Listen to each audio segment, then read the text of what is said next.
The River Duwamish, Washington State, in 1975. The Red Barn, William Boeing's first factory built in 1909, is being moved downstream to be restored as the Museum of Flight. One of Boeing's first employees recalls his early days. I'm Mike Pavoni, and I was born in 1903, the same year that Model Wright flew at Kitty Hawk. And ever since I can remember, when I was 6 years old, I passed an airplane over here on Harbor Island, and I was fascinated by it. And a couple of years later, my dad and we went to South Tacoma to see the horse races, and we passed an airplane there that was taking up rides for people, and my dad had to jerk me out of there and then go to the horse races. And ever since then, I was really fascinated with the aircraft. And later, when I got through school, I went down to Boeing's, and I hired in 1920 as an apprentice mechanic. And that was the start of my career there with aviation. William Boeing was born in Detroit in 1881 of wealthy German parents. Educated in Switzerland and at Yale, he moved to the Pacific Northwest in 1903. Having already developed a love of fast cars and boats, the events at Kitty Hawk implanted a new challenge, the challenge of flight. But it was not until 1915, when he met Conrad Westervelt of the US Navy, that his dream would be realized, when, after buying a Martin seaplane and dismantling it, they decided they could build a better one.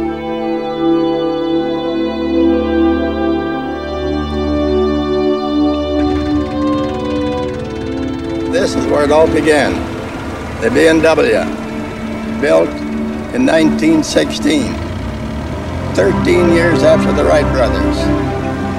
There were two of them built. One of them was exported to New Zealand. The other one remained here in Seattle.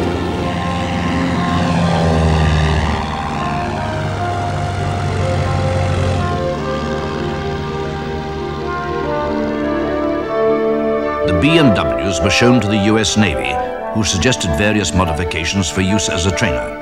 And as America entered the war, they placed an order for 50 of the craft.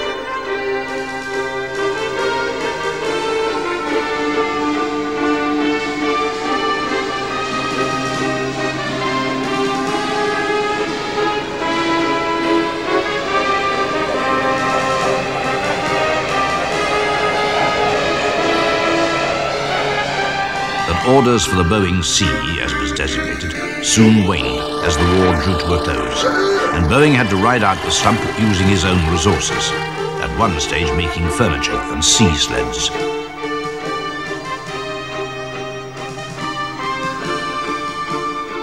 It is now 1923, and Boeing has developed a system of arc welding steel tubes to replace the timber then in use, and it was the success of this new construction method and the company's aggressive pursuit of military orders that made it, by 1927, one of the largest aircraft companies in the USA.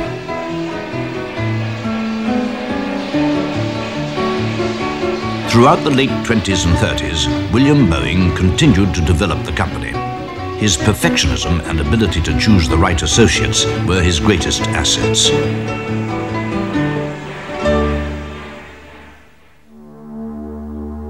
The company continued to attract orders for fighter and military training aircraft, as well as building a series of seaplanes for the US mail service.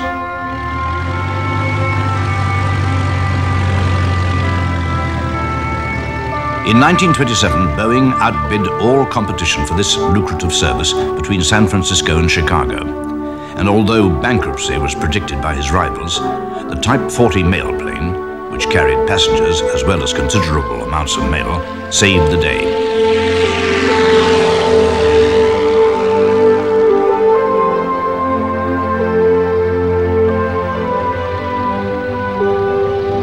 "24 were rushed into service in just 2 years of operation, carrying 1,300 tons of mail and 6,500 passengers.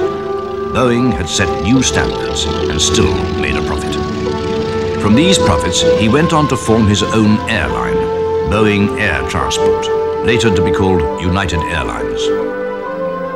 There followed a series of innovations both in design and airline management. The Model 80 airliner became the first to carry a stewardess. Then, in 1930, came the Model 200 monorail. Only 2 were built, but the method of construction using duralium spars and sheeting was to have a far-reaching effect on the industry. It marked the death knell of the biplane airliner.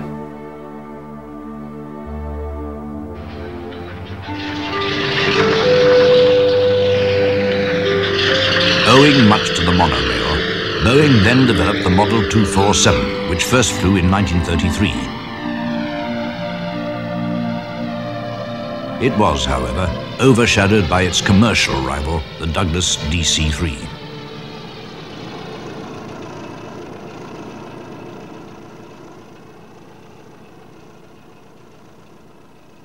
Boeing's then began a series of super-large aircraft, something they were to become famous for. In 1938 came the Boeing Tipper, which set new standards of passenger comfort and became the pioneer of long-haul flight.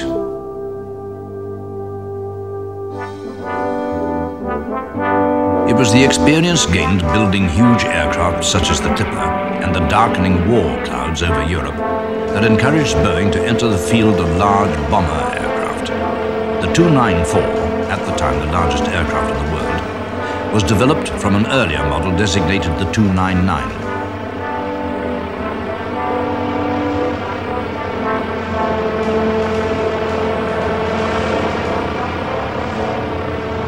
Although grossly underpowered, they were to be the stepping stones to one of the most famous aircraft to see service in the Second World War.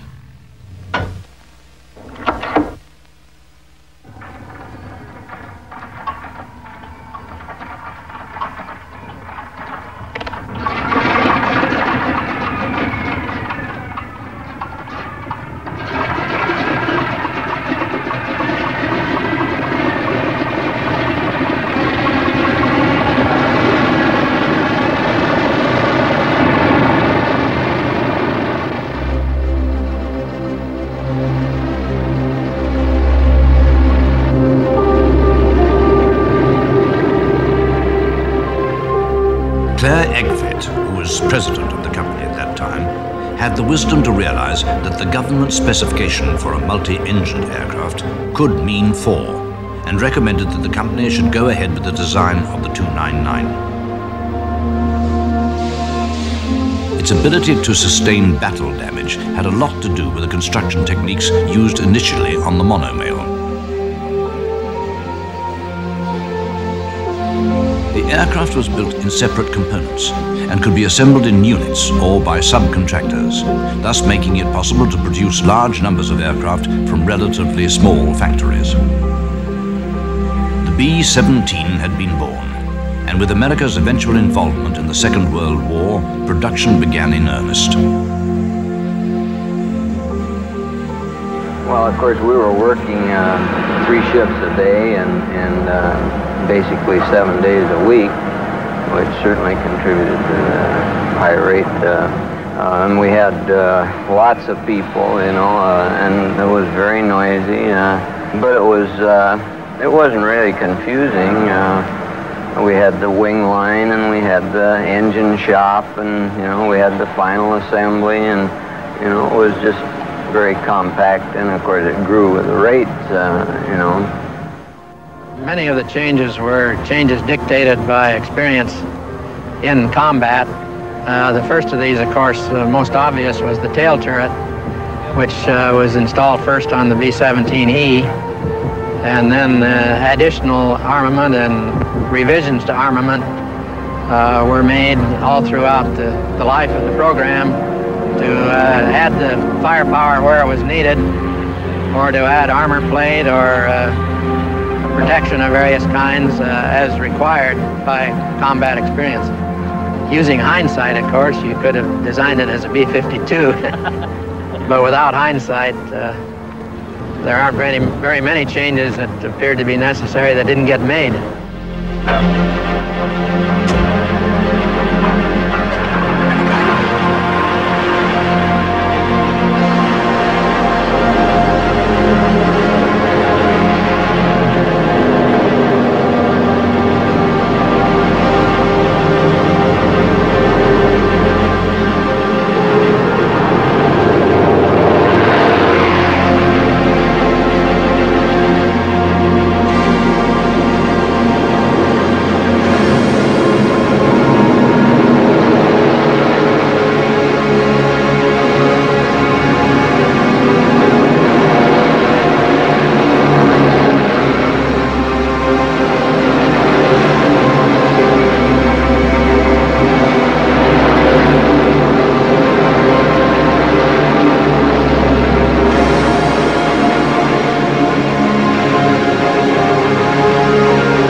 B-17 was to become a familiar sight in eastern England.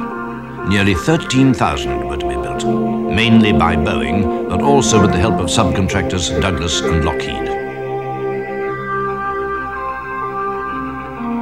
Over 5,000 were lost in combat, yet it accounted for over 6,500 enemy planes, nearly half the total shot down by US aircraft. And it was a bomber, not a fighter. It is one of the ironies of war that if William Boeing's father, Wilhelm, had not chosen to emigrate to America, Boeings might well have been flying alongside Heinkels and Dorniers. In 1985, on the 50th anniversary of the B-17, some of the wartime air crews met again in Seattle. Yeah, that was cold. Your hands would freeze. They were heavy. Your feet would get cold. Yeah. You're frostbitten. The oil masks would leak. Now ice, about 2 inches thick, right along here. They once said that 2 gunners in here is like 3 guys with jackhammers in a telephone booth. We had to, we took turns, you know, we had to make sure that we were out of each other's way. We were always bumping rears. And then the cartridge is on the floor. It's like a roller coaster. Too fast, 6 o'clock, I'm coming in, down at B-17 in trouble out at 2 o'clock, watching. Got an engine on fire.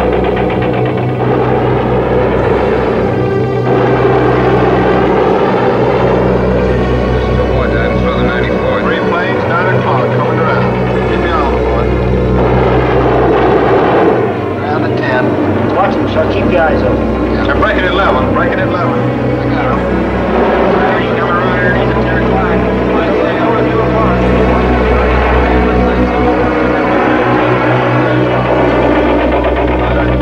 Coming around. 10:30 up.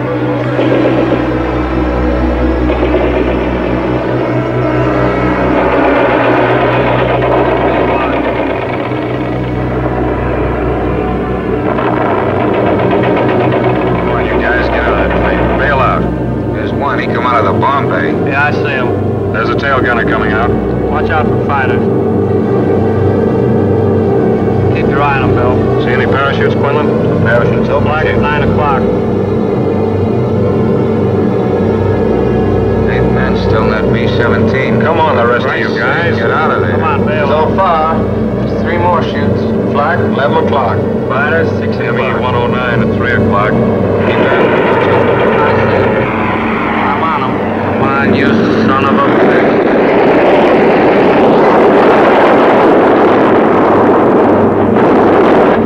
I got him. Confirm that fighter. He got him, Chief. Look, he's bailing out. Yell on that intercom. Fighters, 10 o'clock. Watch those 2 and 12, man. They're coming in. They're coming in, Scotty. Get that ball turret on them. Save the ammunition as much as possible.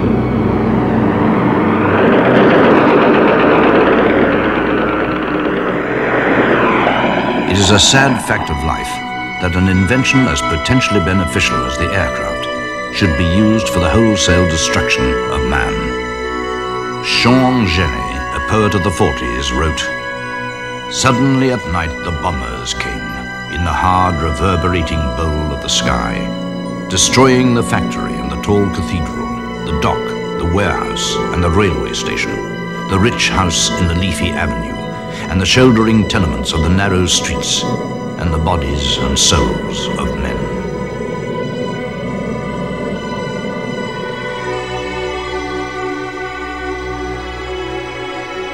I sought my son among the smoking stones, where I had crouched with him clutched at my breast, until the bomb burst and the building shattered down, and the dark came and severed my son from me. I cried out with a voice harsh in my throat, "My son, I have lost my son."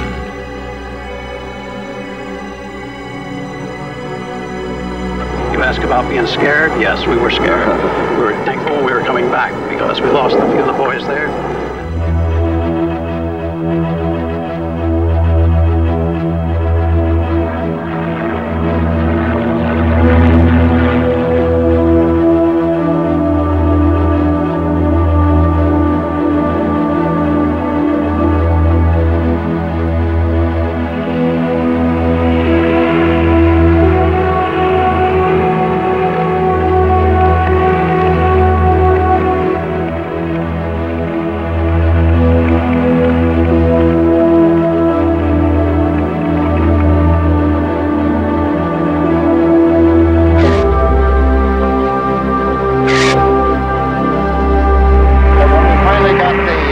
B-17Fs and started going in deep penetration,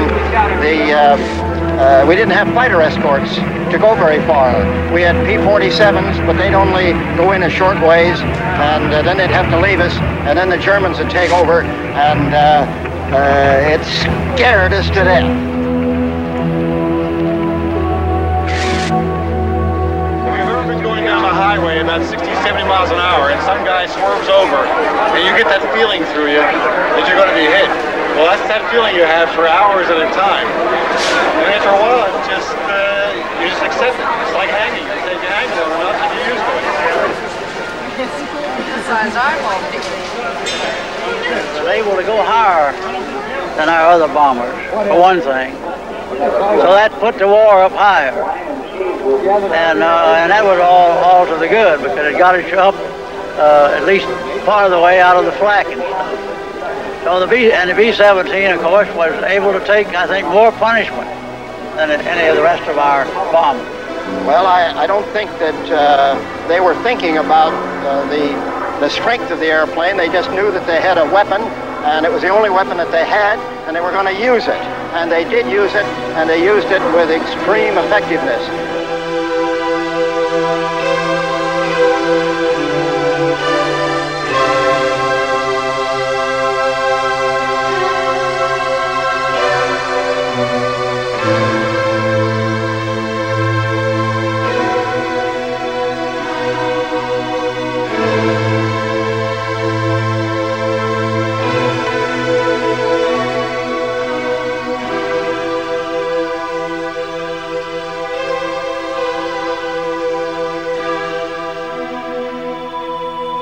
It happened when, soon after takeoff, on the return, almost made it.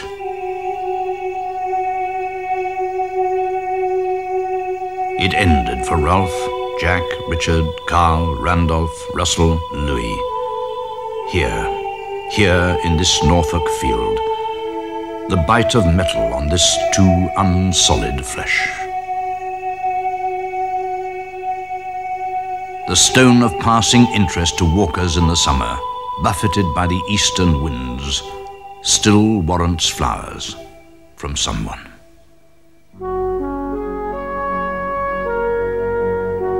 Good as the B-17 was, the US Army had a need for a high-altitude pressurized bomber. Before the war, Boeing had developed the Stratoliner with a supercharger and a sealed fuselage.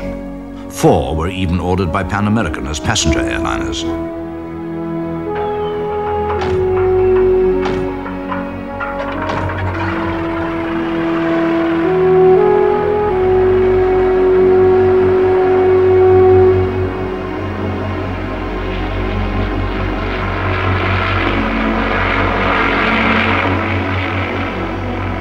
But the prototype stalled and crashed on March the 18th, 1939. As a result, new fins were fitted, and with the experience gained with the B-17, the Model 294 and the Stratoliner led, in 1942, to the B-29 bomber. With its pressurized crew compartments and its 4 Wright engines, it was capable of well over 700 knots at a service height of 32,000 feet.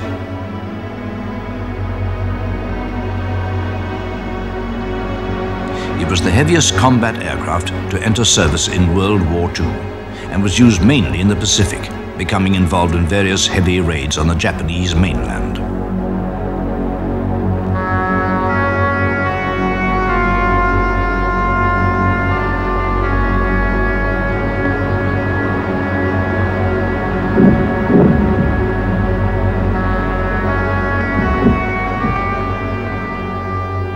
On August the 6th, 1945, a B-29 named Enola Gay took off from Tinian.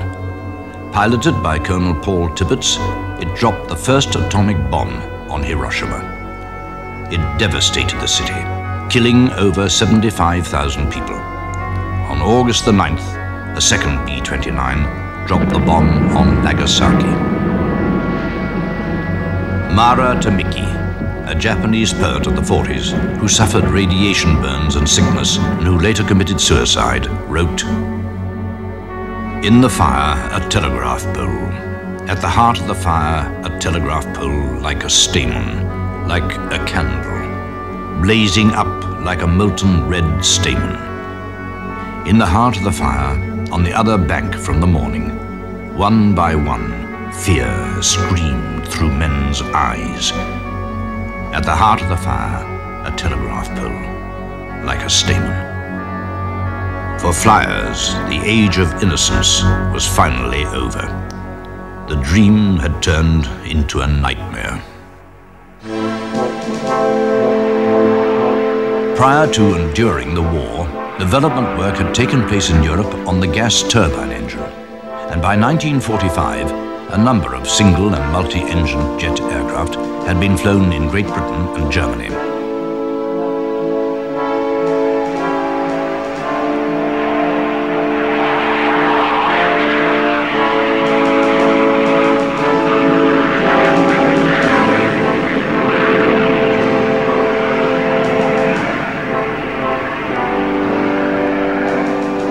Amongst them, the famous ME-262, which the B-17s were to meet during the closing stages of the war.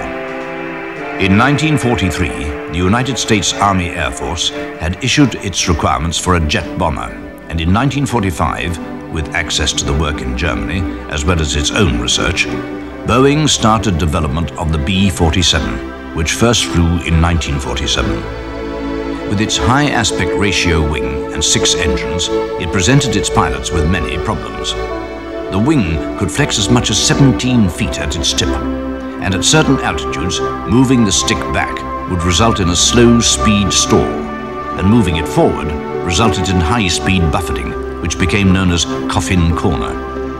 A British designer said of the B-47, it had little control at high speed, had to be landed through a letterbox, and would never be accepted at Boscombe Down, the British Aircraft Evaluation Centre.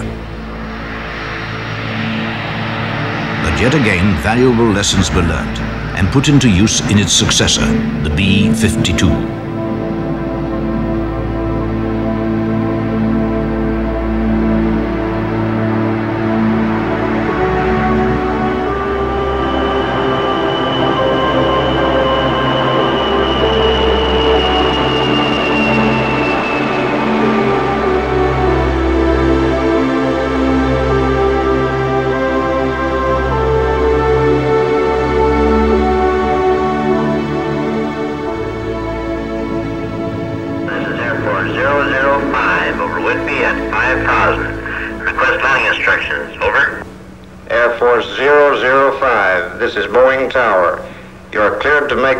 Approach to runway 13, wind southwest 25, gust to 35, extreme caution, 80 to 90 degree right crosswind, report at Harbor Island, over. 005, roger on crosswind conditions. Gear down.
The work on the B-47 and B-52 was to stand Boeing in good stead for the commercial battles to come. Production director Joseph Sutter continues the story. Going back to World War II, if you remember, Boeing got heavily involved in bombers, B-17s and B-29s for the war effort, and that really put Boeing out of the commercial business for several years. At the end of the war, Boeing, with the desire of getting back in the commercial business, first developed an airplane derived from the B-29 using that wing, and it used a very, very large reciprocating engine. But jets had started development in World War II, and over in England, de Havilland, using a Ghost engine developed by their own company, was developing the Comet. Boeing was watching that activity very hard. Boeing, meanwhile, had developed the B-47 bomber, which was a pure jet. And it was obvious that the jet engine was going to produce a dramatic improvement in reliability,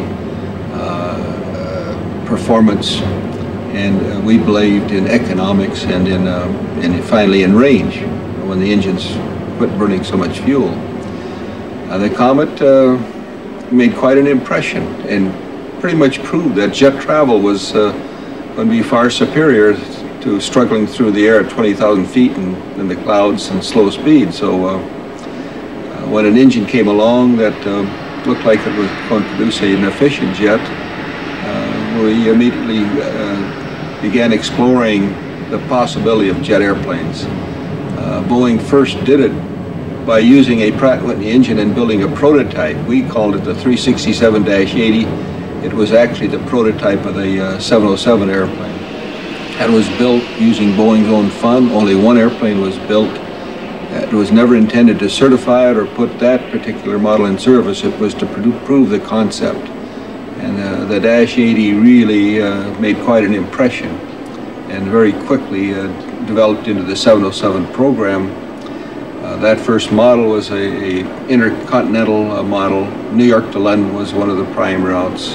Pan American, British Airways were a couple of the key customers. That kept developing from model to model, and we finally built about 900 of those airplanes, and the 707 really did a lot towards establishing long-haul jet travel. The 707 was to become one of the best-known aircraft in the world and was to help in the development of a new military order, the KC-135 tanker, which was built for the United States Air Force and is seen here being rolled out for the first time in July 1956 alongside the KC-97, which it was designed to replace. Had it not been for the military orders, things could have been tough for Boeing. It was not until 1963, when over 1,000 707s had been sold, that the aircraft moved into profit.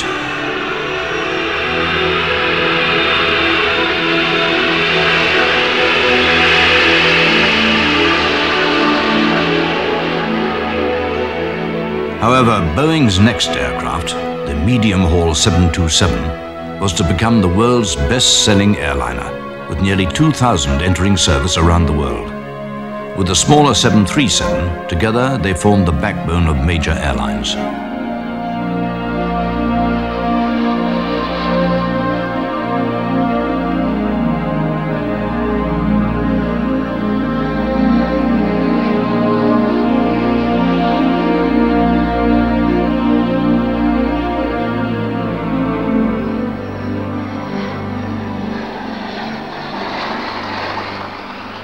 The 707 and a much greater acceptance of air travel, it was obvious that if that efficiency could be built in other airplanes, the whole air transportation system could take off and produce quite a bit of benefits to everybody, including profits to the operators. So Boeing then pursued medium-haul airplanes like the 727 and finally all the way down to the little 737.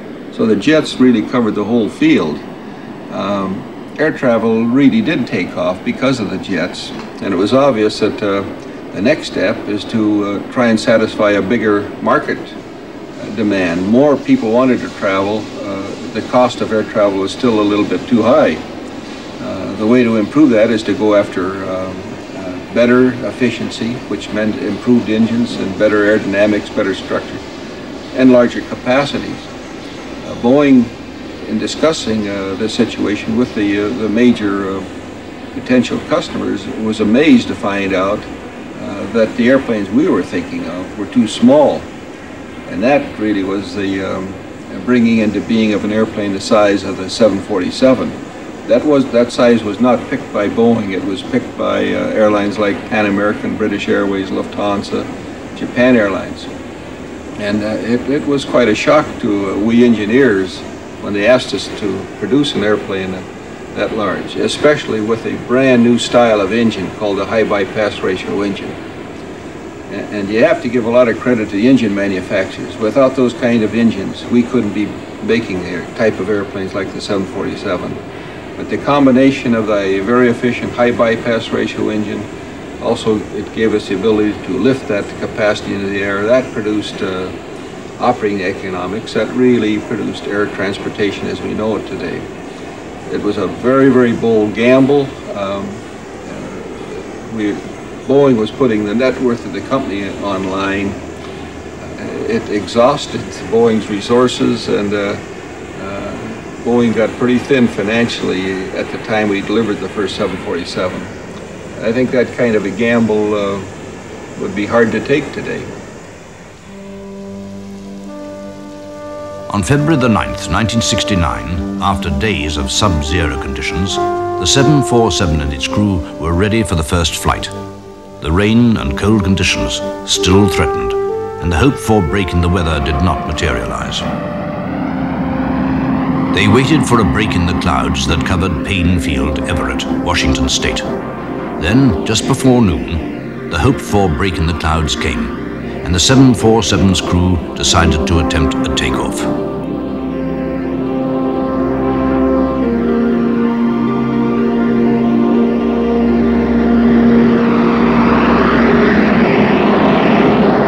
In less than 1,000 yards of runway, the 16-wheeled, 317-ton largest passenger aircraft in the world took to the air.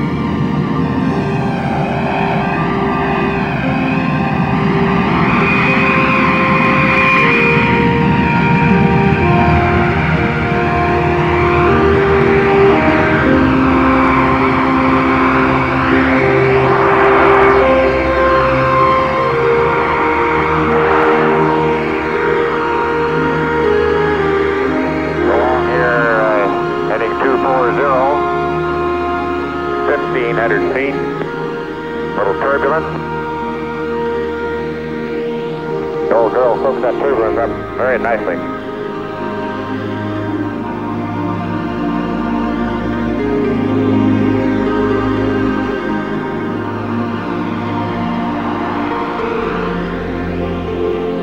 Okay, turning left. Turn coordinator is working, doing its job normally apparently, and the airplane is just excellent. After a little over an hour's flying, the 747 heads for home.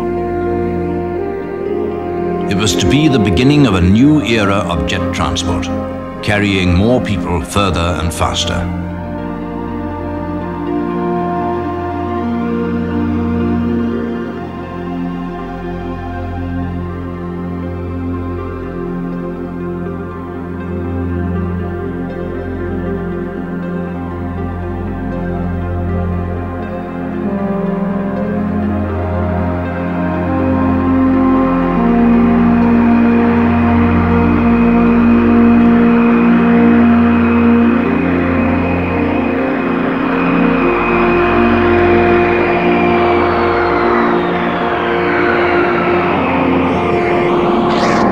The age of the jumbo was born.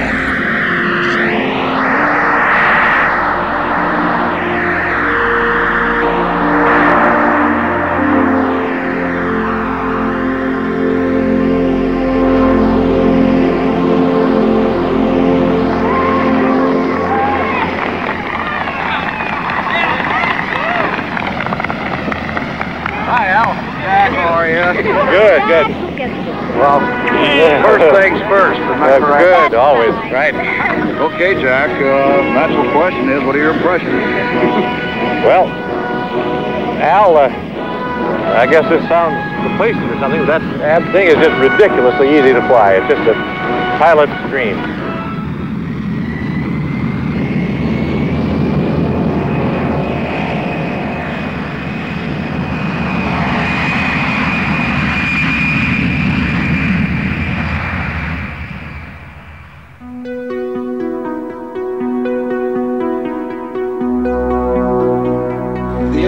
program had a lot of problems with it. It somewhat got involved with national objectives, which didn't make economic sense. And Boeing was developing a very good and efficient SST, but frankly, it didn't have enough range or capacity to offer supersonic flight at the economic level that would allow enough people to buy a ticket.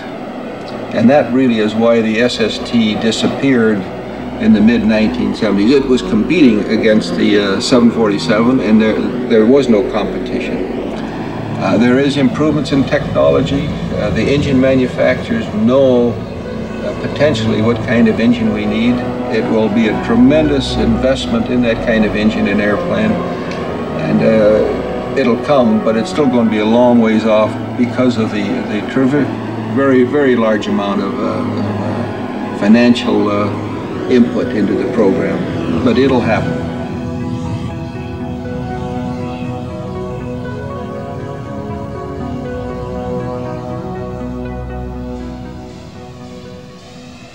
In 1960, Boeing acquired the Vertol Aircraft Corporation in Morton, Pennsylvania.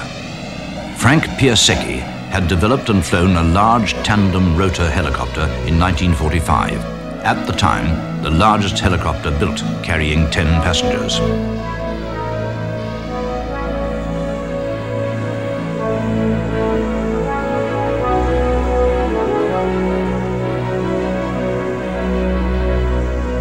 Various developments followed, resulting in the H-21 series, known in the Army as the Flying Banana. Seen here working on offshore posts that serve as part of the early warning system for the United States.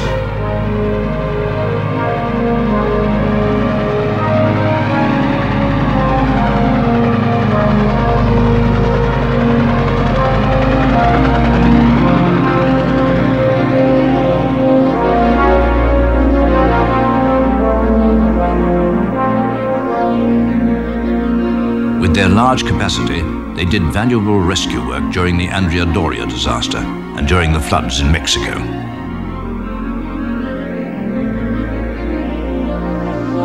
From the Flying Banana, Boeing went on to develop the Chinook battlefield helicopter, 550 of which were used in Vietnam.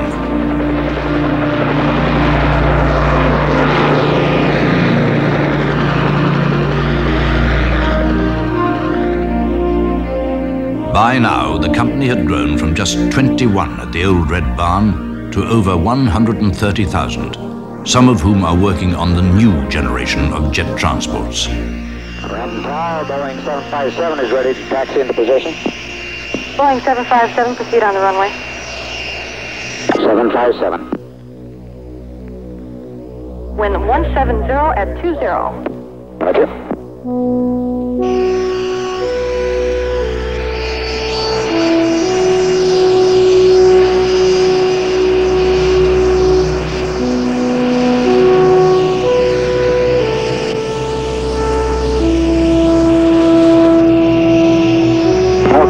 Boeing 757 ready for takeoff. Boeing 757 clear to takeoff, runway 33, wind 180 at 24. Roger.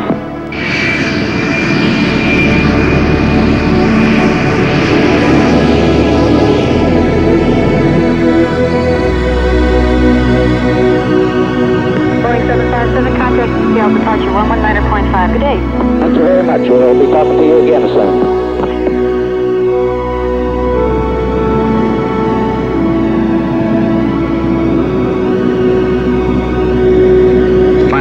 Weather down in Renton and snuck off, found some blue sky up north here, and we basically checked the airplane at all flap settings, all speeds below 250 knots.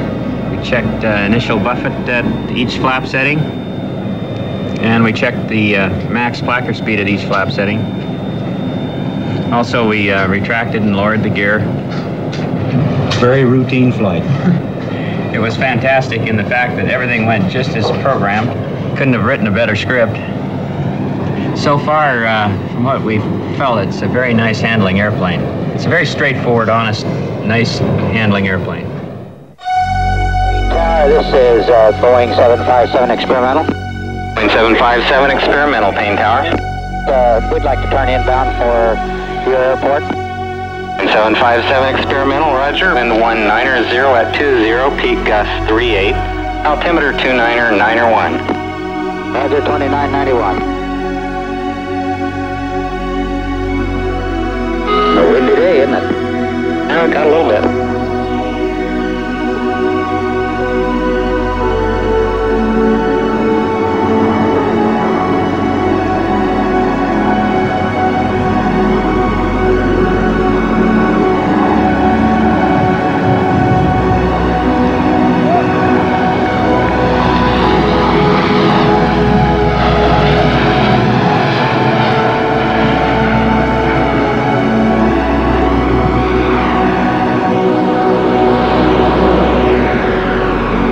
Naturally, 57 would like to do a 180 on the runway and taxi to the Boeing ramp. And 757, 180 approved, taxi to the ramp. Okay, we'll do it. Thank you. Looks like you had a little bit of bumpiness there. Well, a little bit. It was different than sometimes. Boeing now has a new rival in the marketplace, this time from Europe, in the shape of the Airbus, similar to the 757 and the latest 767. Boeings have a curious stake in their new rival. The parts for the Airbus, produced by various companies in Europe, are flown to the assembly site in Germany by the Guppy, a rather strange aircraft based on the Boeing Stratocruiser.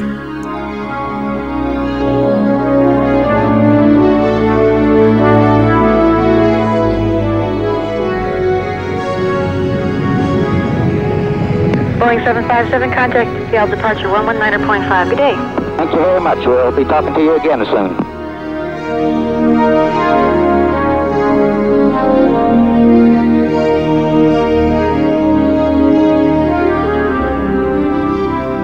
But it is perhaps the workhorses, the 707s, 727s, and 747s, that have helped to shrink the world, enabling people to meet and to travel and to achieve one of mankind's oldest dreams, to fly.